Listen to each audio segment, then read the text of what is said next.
राम मंदिर अयोध्या में बनकर तैयार हो चुका है और आज उसकी प्राण प्रतिष्ठा भी संपन्न हो चुकी है और अचानक से अयोध्या में राम जी के गर्भगृह में प्राण प्रतिष्ठा के दौरान प्रकट हो गए दिव्य शेषनाग, जिसे लोग साक्षात लक्ष्मण जी बता रहे हैं। प्राण प्रतिष्ठा के दौरान इतना बड़ा चमत्कार देखकर बड़े बड़े पंडित, विशेषज्ञों के साथ साथ देश के प्रधानमंत्री जी के भी होश उड़ गए। लेकिन इस चमत्कार को काफी शुभ संकेत माना जा का है। इसके पीछे की सच्चाई जानकर आपके भी होश उड़ जाएंगे। अगर आप एक सच्चे सनातनी हैं तो इस वीडियो को लाइक करें और आप भी राम मंदिर बनने से बेहद खुश हैं तो कमेंट बॉक्स में जय श्री राम जरूर लिखें और पूरी सच्चाई जानने के लिए वीडियो को अंत तक देखते रहिए। अयोध्या इतिहास रचने के बहुत करीब है। आखिरकार वो घड़ी आ ही गई जिस दिन का सभी सनातनी लोगों को बरसों से इंतजार था। अयोध्या में बन रहे भव्य राम मंदिर में अब प्रभु ने विराजमान होकर अपने भक्तों को दर्शन दे ही दिए। प्राण प्रतिष्ठा से पूर्व ही अस्थायी गर्भगृह में रामलला के दर्शन बंद कर दिए गए। अब थे 20 जनवरी से दोबारा दर्शन आरंभ होंगे, जब राम को नवनिर्मित राम मंदिर के गर्भगृह में स्थानांतरित किया जाएगा। इस आंदोलन की आंच में पूरा देश झुलसा था। सैकड़ों ने सीने पर गोलियां खाई तो हजारों ने अपना लहू पानी की तरह बहा दिया। बात हो रही है राम जन्मभूमि यानी अयोध्या की। जो 22 जनवरी को राम मंदिर की प्राण प्रतिष्ठा हुई है, उसमें पूरी दुनिया को भगवान राम के अस्तित्व से रूबरू कराया है। इस कार्यक्रम के लिए 7,000 से ज्यादा वीवीआईपी और वीआईपी को न्योता दिया गया है। लेकिन जब 22 जनवरी को विशेष ज्योतिषाचार्य की उपस्थिति में प्रधानमंत्री नरेंद्र मोदी द्वारा प्राण प्रतिष्ठा का कार्यक्रम किया जा रहा था, उसी दौरान जो बड़ा चमत्कार हुआ, सच्चाई सुनकर आपके भी रोंगटे खड़े हो जाएंगे। जितना राम मंदिर निर्माण की चर्चा हो रही है, उससे ज्यादा प्राण प्रतिष्ठा को लेकर भी हो रही है। जब नरेंद्र मोदी यजमान प्राण प्रतिष्ठा की तैयारी करने पहुंचे तो चारों भाइयों के साथ रामलला की छोटी प्रतिमा और 5 फुट की बालक स्वरूप रामलला की बड़ी प्रतिमा गर्भगृह में स्थापित की गई। सबसे पहले तो प्राण प्रतिष्ठा में जितने भी हमारे यहाँ देवता हैं, नवग्रह है और जितनी राशियां हैं, ये सब करने के बाद में मूर्ति के शुद्धिकरण किया और मंत्र जाप शुरू किया गया। यह मंत्र काफी वैदिक होते हैं। इन मंत्रों में ऐसी शक्ति होती है कि ये किसी भी मूर्ति के अंदर प्राण डाल सकते हैं। लेकिन जब प्राण प्रतिष्ठा का कार्यक्रम चल रहा था, इस दौरान वहां पर एक ऐसा चमत्कार हुआ जिसे देखकर सभी पंडितों के और वहां खड़े सभी लोगों के होश उड़ गए। गर्भगृह में प्रभु श्रीराम की मूर्ति में चरणों के पीछे से अचानक सांप का एक छोटा बच्चा बाहर निकल आया, जिसे देखने के बाद सभी लोगों का यही मानना था। स्वयं शेषनाग ने प्राण प्रतिष्ठा के इस कार्यक्रम में आहुति दी है। सभी लोगों ने उन्हें प्रणाम किया और सुरक्षित तरीके से बाहर मंदिर परिसर के बाहर छोड़ दिया गया।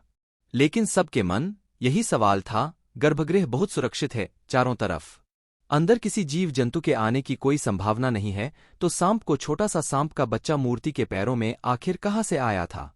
क्या वो वहां पर चमत्कारी रूप से प्रकट हुआ था? इसके बाद इस चमत्कार को शुभ संकेत मानकर स्वयं लक्ष्मण जी की वहां पर उपस्थित मानकर पुनः प्राण प्रतिष्ठा का कार्यक्रम शुरू किया गया। अब सबको इंतजार था उन 84 सेकंड का, जिसके दौरान प्रभु श्रीराम की आंखों से पट्टी हटने वाली थी और मूर्ति में प्राण प्रतिष्ठा होने वाली थी। इन 84 सेकंड को विशेष मुहूर्त के तौर पर देखा जाता है, जिसे अभिजीत मुहूर्त कहते हैं, जो कि 11 बजे से लेकर 12 के बीच कुछ सेकंड होते हैं। और जैसे ही 11 से 12 बजे के बीच अभिजीत मुहूर्त का निर्माण हुआ, उन खास 84 सेकंड के दौरान विशेष ज्योतिषाचार्य द्वारा प्रभु श्रीराम की आंखों की पट्टी खोल दी गई। मूर्ति की आंखों के सामने रखा हुआ कांच अपने आप टूट गया और मूर्ति की प्राण प्रतिष्ठा संपन्न हुई।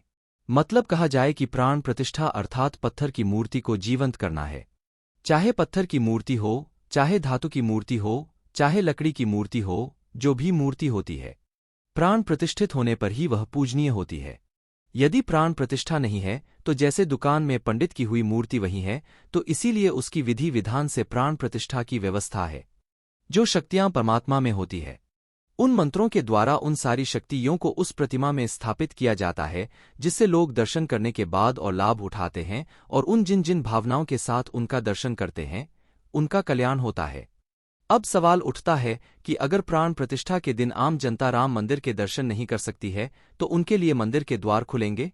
बता दें कि आम जनता के लिए राम मंदिर के द्वार 25 जनवरी से खुल जाएंगे।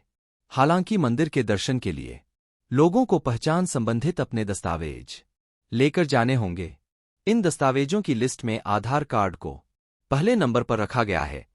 इसके अलावा देश भर में संघ के 45 प्रांतों में रहने वालों को भी राम मंदिर दर्शन का न्योता भेजा गया है।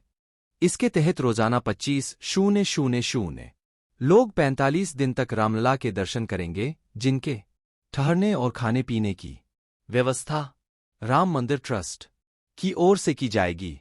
बता दें कि इनमें वे लोग शामिल होंगे जिन्होंने राम मंदिर आंदोलन में हिस्सा लिया था या जिन्होंने राम मंदिर धन संग्रह में कंधे से कंधा मिलाकर साथ दिया था।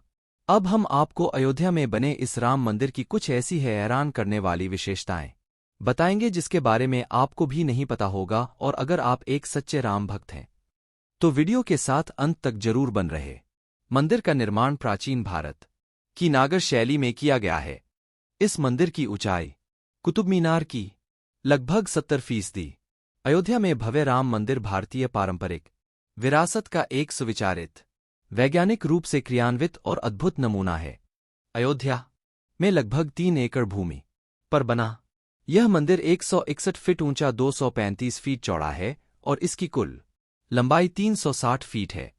मंदिर को मजबूत बनाने के लिए खास जोर दिया गया है। इसकी नींव 15 फीट गहरी है और फाउंडेशन पूरी तरह स्टोन से बना है।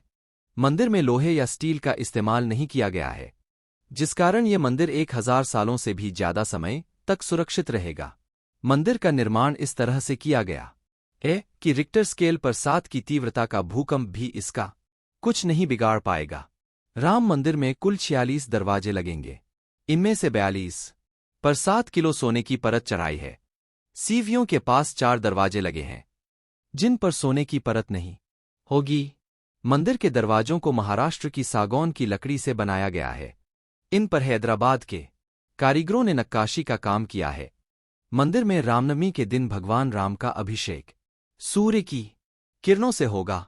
दोपहर के समय जब सूर्य दक्षिण की ओर होगा तब मिरर और लेंस से सूर्य की रोशनी रिफ्लेक्ट होकर भगवान के ललाट पर पड़ेगी। सच में दोस्तों, राम मंदिर का इतिहास बहुत बड़ा है और हम सभी इसके इतिहास के सामने बहुत छोटे हैं, लेकिन ये हमारा सौभाग्य है कि हम राम मंदिर को बनता हुआ अपनी आंखों से देख पाए। हम नमन करते हैं उन सभी कारसेवकों को जिनके बलिदान से हमें आज का यह दिन देखने को मिला है। आप भी नीचे कमेंट बॉक्स में उन्हें श्रद्धांजलि जरूर दें, और अगर आपको ये वीडियो पसंद आई है, अगर आप एक सच्चे राम भक्त हैं, तो वीडियो को लाइक करके कमेंट बॉक्स में जय श्री राम जरूर लिखें। रोजाना ऐसी ही सत्य चमत्कारी घटनाएं देखने के लिए हमारे चैनल को सब्सक्राइब